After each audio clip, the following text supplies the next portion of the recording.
আন্ডারের ফাঁকা দিয়ে যারা গেছে গা, এদিকে আমাদের ক্ষতি হয়েছে না ওদের ক্ষতি হইল? সবাই বলেন কার ক্ষতি হইল? তো কি বলতেছিলাম বাবারা আমার, হযরত আদম আলাইহিস সালামের পাশে দেখতেছেন সুন্দরী রূপসী নারী একজন বসা আছেন। আদম আলাইহিস সালাম হাত লাগাবেন, এই হাত লাগানোর সময় আল্লাহ তাবারক ওয়া তাআলা জিবরাইলকে ডাক দিলেন, জিবরাইল যাও যাও যাও আমার আদমের কানের মধ্যে বলে দাও, আমার আদমের কানের মধ্যে বলে দাও যদি হাওয়াকে তার জন্য হালাল করতে চায় সে যেন মহারানা আদায় করে। সুবহানাল্লাহ। মহারানা কি দুনিয়ার মানুষ বানাইছে না জান্নাত থেকে আসছে? সবাই বলেন কই থেকে আসছে? আমরা যেহেতু আদম সন্তান, কিয়ামত পর্যন্ত মহারানার এই রিওয়াজ চলতে থাকবে, বলেন সুবহানাল্লাহ। হযরত আদম আলাইহিস সালাম আল্লাহ তাআলা জিবরাইলকে বললেন, জিবরাইল যাও যাও যাও আমার আদমের কানের মধ্যে বলে দাও, হে আদম তুমি যদি আদম হাওয়াকে হালাল করতে যাও, নিজের স্ত্রী বানিয়ে নিতে যাও, তবে আল্লাহর দরবারে মহারানা আদায় করো। আদম আলাইহিস সালাম এবার টেনশনের মধ্যে পড়ে গেল, এটা তো জান্নাত, যে জায়গায় টাকা নাই, পয়সা নাই, স্বর্ণ নাই, কিচ্ছু নাই, কিচ্ছু নাই, কিচ্ছু নাই, মহারানা কি দিয়ে আদায় করবে? জিবরাইল আল্লাহর দরবারে চলে গেলেন। আল্লাহ রব্বুল আলামিন আদম আলাইহিস সালাম বলতেছে জান্নাতে তো টাকা পয়সা সোনা দানা কিচ্ছু নাই, কেমন করে মহারানা আদায় করা হবে? আমার আল্লাহ তাবারক তাআলা ডাক দিয়া বললেন, জিবরাইল যাও রে যাও আমার আদমের কানের মধ্যে বইলা দাও, সেই যেন মহারানা হিসাবে আমার নবী আখির নবী রাহমাতুল লিল আলামিনের উপরে দরবার দুরূদ শরীফ পড়া নেয়। কয়বার দুরূদ শরীফ? সবাই বলেন কয়বার দুরূদ শরীফ? সুবহানাল্লাহ। নবী এখন না আগেও ছিল? জোরে বলেন নবী এখন না আগেও ছিল? সর্বপ্রথম সৃষ্টি আউয়ালু মা খালাকাল্লাহু নূরি, আল্লাহ তাআলা সর্বপ্রথম আমার নবীর নূরকে সৃষ্টি করেছেন, বলেন সুবহানাল্লাহ। হযরত আদম আলাইহিস সালাম এবার দরবার কি পড়লেন? দরবার দুরূদ শরীফ পড়লেন। দরবার দুরূদ শরীফ পড়লেন। দুরূদ শরীফের দাম আছে কি আছে না? জোরে বলেন আছে কি না আছে না? বর্তমান জামানার ভিতরে কিছু মানুষ বাইর হয়ে গেছে বলে দুরূদ শরীফ পড়া যাবে না, নবীর রূপে কিয়াম করা যাবে না, আছে কি আছে না? আমরা কি এদের কথা মানবো?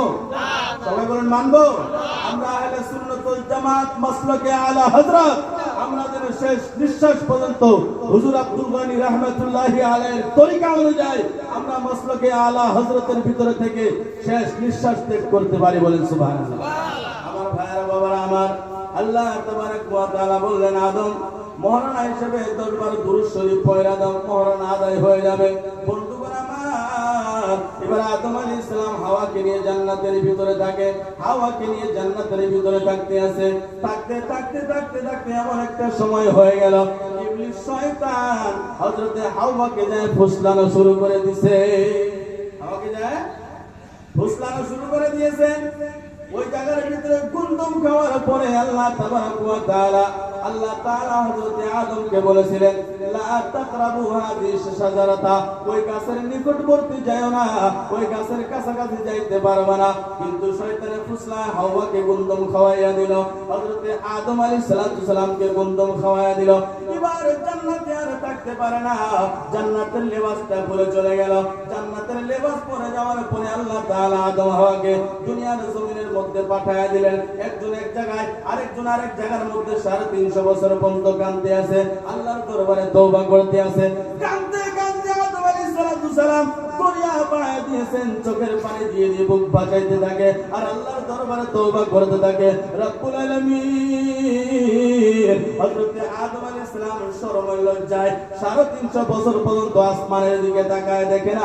আর আমরা মুসলমানেরা, হে গাগলমারির ভাইরা বাবারা আমার, আমরা রাত দিন 24 ঘন্টা গুনার মধ্যে মুলাফিজ থাকার তারপরেও আমরা আল্লাহর দরবারে তওবা করতে চাই না, ঠিক কি না?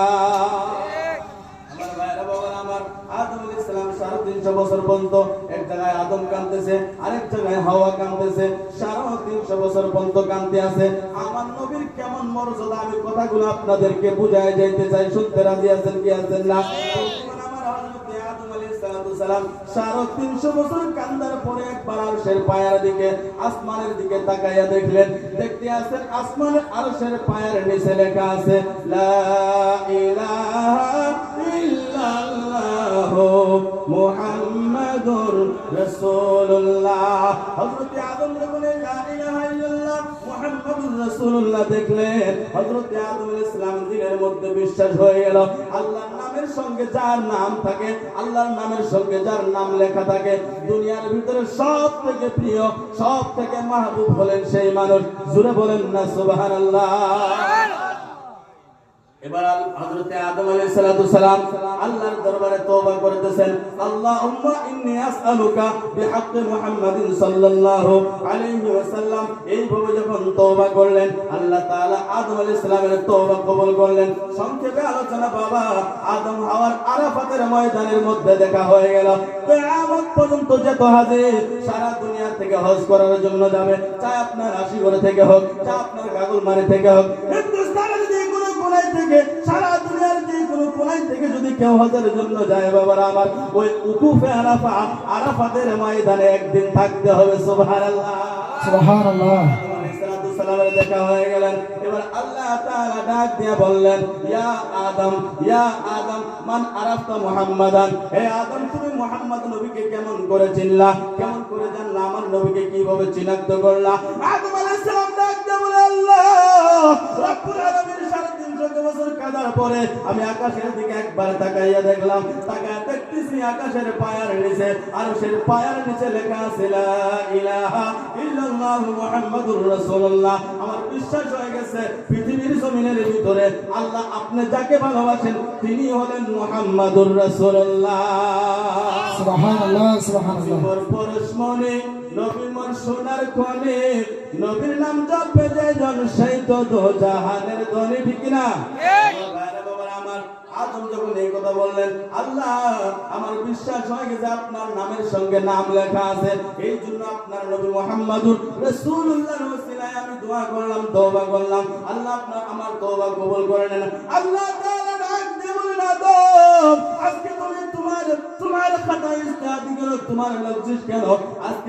আজকে আমার নবী মুহাম্মাদুর রাসূলুল্লাহ সাল্লাল্লাহু আলাইহি ওয়াসাল্লামের ওসিলা করে খালি তোমার নয়, কিয়ামত পর্যন্ত তোমার যত নসল দুনিয়ার ভিতরে আসবে, তোমার যত সন্তান দুনিয়ার ভিতরে আসবে, আজকে যদি কিয়ামত পর্যন্ত আনেওয়ালা সমস্ত সন্তানের জন্য তুমি আমার নবীর ওসিলায় মাফ চাইতা, তুমি সহ তোমার সমস্ত সন্তান আনেওয়ালা কিয়ামত পর্যন্ত আমার নবীর ওসিলায় মাফ করে দিতাম। বলেন সুবহানাল্লাহ।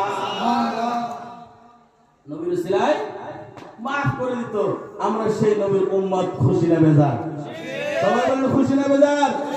নবীর ওসিলায় হযরত আদম আলাইহিস সালাতু সালামের তওবা আল্লাহর দরবারে কবুল হয়ে গেছে। আমরা সেই নবী চাই কি চাই না? চাই। সবাই বলেন চাই কি চাই না? আমার ভাইরা বাবারা আমার, আজকে এই যে জলসা মুবারক বানাত মাদ্রাসার প্রাঙ্গণে, হয় না? বানাত মাদ্রাসার প্রাঙ্গণে জলসা মুবারক আজকে আপনারা দেখতেছেন ইন্টারনেটে নানান বিভাগের মিটানোর জন্য উঠে পড়ে লাগছে। লাগছে কি লাগছে না? সবাই বলে লাগছে কি লাগছে না? আপনারা কি ভয় পান নাকি? আপনাদের ভয় হয়? জেলে গেলে তো আমি যাবো, আপনাদের কি জন্য ভয় হয়? কথা তো আমি বলতেছি না। উঠে পড়ে লাগছে, কেউ কোরআন ছিঁড়ে, কেউ কোরআন জ্বলায় দেয়, কেউ কোরআনের ভিতরে নানান ধরনের অপবাদ দেয়। আছে কি আছে না? আছে কি আছে না? আজকে যদি কোরআন জিন্দা রাখতে হয় এই বানাত মাদ্রাসায় রাখবে। আজকে যদি কোরআন জিন্দা রাখতে হয় আপনাদের আব্দুর রশিদ হুজুর সাহেব যে মাদ্রাসা হাফেজিয়া খারেজিয়া মাদ্রাসা কায়েম করেছে, এই মাদ্রাসার জরিয়তে কোরআন থাকবে, কোরআনের হাফিজ হবে, কোরআনের আলিম হবে, কোরআনের মুফাসসির হবে। আজকে 3 জন ছাত্রী আলেমা হয়েছে, এরা কোরআনের প্রচার করবে, নিজের সন্তানকে কোরআন শেখাবে। কোরআন কিয়ামত পর্যন্ত বাকি থাকবে কি থাকবে না? জোরে বলে থাকবে কি থাকবে না? এই মাদ্রাসাগুলোর দিকে, এই বানাতের দিকে আমরা খেয়াল রাখা দরকার আছে কি আছে না? আজকে জালেমরা যেটুই চেষ্টা করুক না কেন, বেঈমানরা যেটুই চেষ্টা করুক না কেন, কোরআন কোনোদিন মিটাইতে পারবে জোরে বলেন পারবে না। করবি করে কোরআন নষ্ট আগুনের তেজ ওই আছে পৃথিবীতে লক্ষ লক্ষ কোরআনের হাফেজ কিনা করবি কেমন করে কোরআন নষ্ট আগুনের তেজ আছে পৃথিবীতে লক্ষ লক্ষ কোরআনের হাফেজ আবার ছাপাইয়ে সেই মহান গ্রন্থ ছাপাইয়ে সেই মহান গ্রন্থ বাঁচাইবে ইসলামের মান কোনদিনও শেষ হবে না পবিত্র কোরআন জোরে বলেন সুবহানাল্লাহ। বন্ধুগণ আমার ভাইরা বাবারা এই যে মুফতি আজিজুর রহমানুল ইসলাম সাহেব আছে কিনা সিনাই কোরআন আছে কি আছে না আছে কি আছে না আপনাদের মাদ্রাসার প্রধান শিক্ষক আসাদুল্লাহ সাহেব তিনার সিনাই কোরআন আছে কি আছে না তিনজন মেয়ে আজকে আলেমা হয়েছে কোরআন আছে কি আছে না এইভাবে কিয়ামত পর্যন্ত কোরআন শিনাবাসিনা মুনতাকিল হইতে থাকবে। তোমরা যদি দুনিয়ার কোরআন একদিনে 1000টা জ্বালায়া দাও আমরা এক রাতের ভিতরে 1000 কোরআন লেখা দিতে পারবো বলেন সুবহানাল্লাহ। আরে শিক্ষক মুস্তাফা ने हर मुस्कान बना डाला शिक्षक मुस्ताफा ने मुस्कान बना डाला अरे शिक्षक मुस्ताफा ने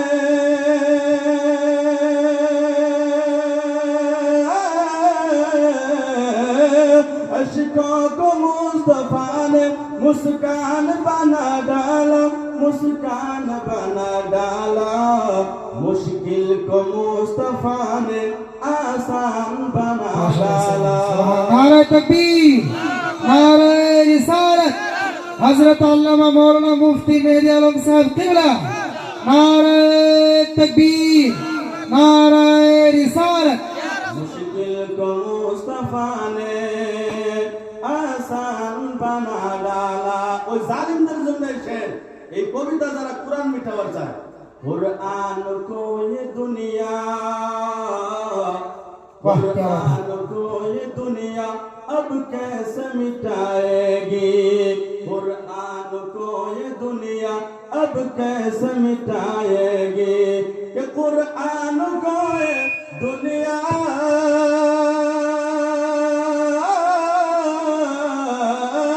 कुरान को ये दुनिया अब कैसे मिटाएगी नो को हाफिजों ने जुज़दान बना डाला सुभान सीनों को हाफिजों ने जुज़दान बना डाला सुभान अल्लाह। বন্ধুগণ আমার বলে যায় এই মাদ্রাসার দিকে খেয়াল রাখবেন ওই মাদ্রাসার দিকে খেয়াল রাখবেন শুধু তাই নয় এই জায়গার ভিতরে যত সুন্নি আহলে সুন্নাত ওয়াল জামাত মসলকে আলা হযরতপন্থী মাদ্রাসা আছে সবগুলোর দিকে নজর রাখবেন। টাকা দিয়ে না পাইলে নিজের শ্রম দিয়ে রাখবেন। নিজে যদি আপনি টাকা না দিতে পারেন সন্তান দিয়ে ওই মাদ্রাসাগুলোর খেয়াল রাখবেন কেননা এদের জরিয়ে তো কোরআনে হেফাজত হবে আর কোরআন যখন হেফাজত হবে কোরআনের যাই হেফাজত করবে আল্লাহ তাআলা তাদের হেফাজত করবে সুবহানাল্লাহ। এই কোরআন এই টেবিলের সাথে লাগলে টেবিলের সম্মান বাড়ে কি বাড়ে না? একটা টেবিল আছে কোরআন রাখছেন রাখার পরে এমনি তো আমরা টেবিলের উপরে চলতেও পারি লাথিও মারতে পারি অন্য কামের জন্য ব্যবহার করতে পারি যেন মাত্র কানের উপরে আপনি কোরআন শরীফটা রাখলেন আর লাথি মারতে পারবেন ঠ্যাং লাগাইতে পারবেন পারবেন না। কি জন্য? আল্লাহর কোরআন আছে। তাহলে এই জায়গায় একটা কথা বুঝাইতে চাই যদি কোরআন একটা কাঠের সাথে একটা টেবিলের সাথে লাগার কারণে টেবিলের যদি সম্মান বেড়ে যায় কেউ যদি কোরআনের হাফিজ হয় বলে সেই ব্যক্তির সম্মান বাড়বে কি বাড়বে না? বলেন বাড়বে কি বাড়বে না? যে দিলের ভিতরে কোরআন থাকবে যে দিলের ভিতরে কোরআন থাকবে কোরআনের আমল থাকবে সেই দিল দুনিয়ার আগুন তো দূরের কথা জাহান্নামের আগুনে পোড়াইতে পারবে না বলেন সুবহানাল্লাহ। কোরআন যদি আপনি পড়তে না জানেন যে পড়তে জানে তার কাছে বসে কোরআন শুনবেন তার কাছে বসে কোরআন শুনবেন। কোরআনের মধ্যে আল্লাহ তাআলা চ্যালেঞ্জ দিয়ে দিবেন ওয়া ইন কুনতুম ফি রাইবিন মিম্মা নাযালনা আলা আবদিনা ফাতু বিসূরাতিন মিন মিসলিহি ওয়াদউ শুহাদাকুম মিন দুনিল্লাহি ইন কুনতুম সাদিকিন। আল্লাহ রাব্বুল আলামিন বলেন আমি যেটা আমার নবীর উপর নাযিল করেছি পবিত্র আল কুরআনুল কারীম সেটার উপর যদি তোমাদের সন্দেহ হয় তোমরা যদি সন্দেহ করো তাহলে ওটার মধ্যে একটা আয়াত তোমরা নিয়ে আসো একটা আয়াত বানায় নিয়ে আসো, তোমরা কিয়ামত পর্যন্ত আনতে পারবে না, কিয়ামত পর্যন্ত তোমরা কি একটা আয়াত বানায় দিতে পারবে না। আর যদি তোমরা না পাও, তোমাদের যত গুরু গন্ডার আছে, তোমাদের যত মাবুদে বাতিল আছে, তাদেরকে ডেকে নিয়ে আসো, একটা আয়াত নিয়ে আসো, তোমরা কিয়ামত পর্যন্ত পারবে না। বলেন সুবহানাল্লাহ। আজকে বড় ভাগ্য ভালো, এই যে তিনজন মেয়ে আলেমা হয়েছে, বাবা মা ভাগ্য ভালো রে বাবা। আল্লাহর নবী রাহমাতুল লিল আলামিন তাদের জন্য কি বলে গিয়েছেন? যারা কোরআনের হাফেজ হয়েছেন, যারা কোরআনের আলেম হয়েছেন, যারা কোরআনের উপরে আমল করতে আছেন, আল্লাহর নবী রাহমাতুল লিল আলামিন বলেন, ফিকুল হাদিসের ভিতরে একটা হাদিস এসেছে, আল্লাহর নবী রাহমাতুল লিল আলামিন ডাক দিয়া বলেন, দুনিয়ার মানুষ